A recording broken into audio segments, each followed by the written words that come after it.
stroke pendarahan pada otak. Itu merupakan suatu keadaan kelemahan anggota gerak badan satu sisi, pecahnya pembuluh darah otak,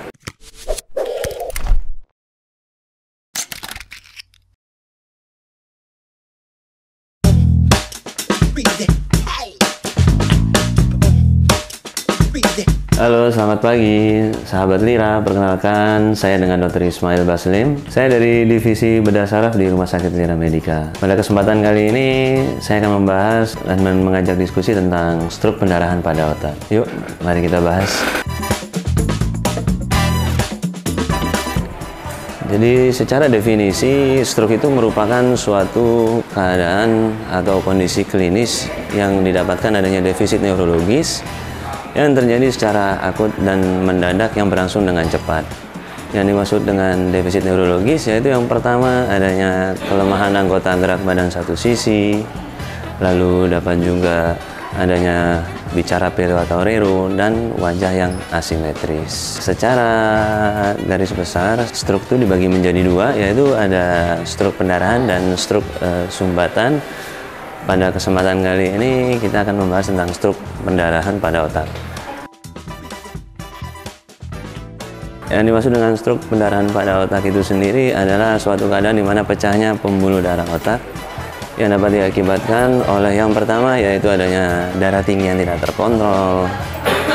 Yang kedua bisa disebabkan adanya aneurisma, adanya kelainan pembuluh darah pada otak, dan konsumsi obat-obatan pengencer darah. Yang terakhir adalah trauma. Jadi dapat diartikan di sini bahwa stroke itu merupakan suatu keadaan kondisi gawat darurat yang memerlukan penanganan secara sesegera mungkin.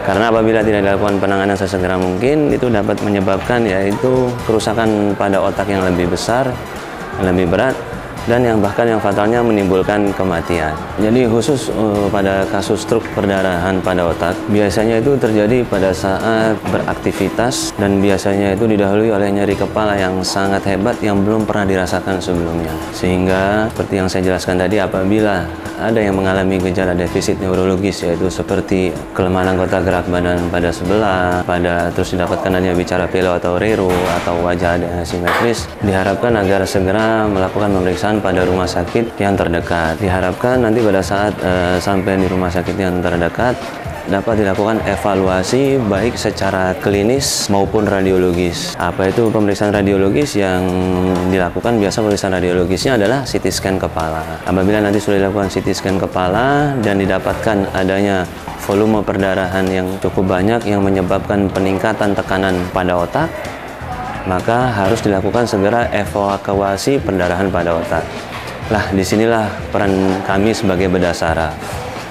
Yang setelah dilakukan penanganan secara komprehensif, baik antara kerjasama tim antara bedah saraf, dokter saraf, anestesi, dan rehab medik, maka diharapkan outcome pasien akan menjadi lebih baik.